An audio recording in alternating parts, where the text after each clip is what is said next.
mi emoziona ogni volta che ne parlo e mi rattrista e mi mette anche, mi crea un disagio che dura anche giornate.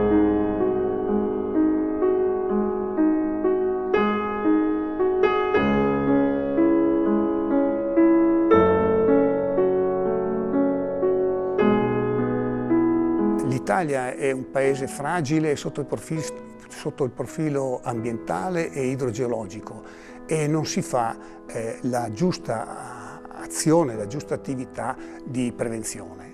E quindi purtroppo uno dei motivi della nostra presenza anche nelle scuole è appunto per sensibilizzare principalmente i ragazzi alla natura, ai rapporti con la natura, ai rapporti con l'ambiente.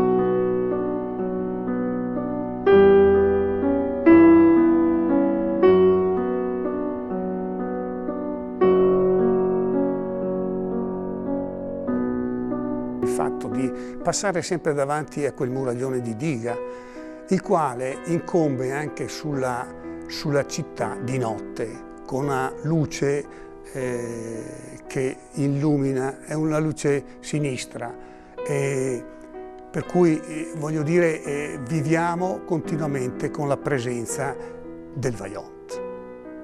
Ecco, non è facile vivere, però bisogna avere la forza di superare, e la forza di superare viene proprio per la volontà che ci deve essere, almeno da parte dei superstiti, di perpetuarne la memoria, di raccontare ciò che è successo perché non possa succedere mai più.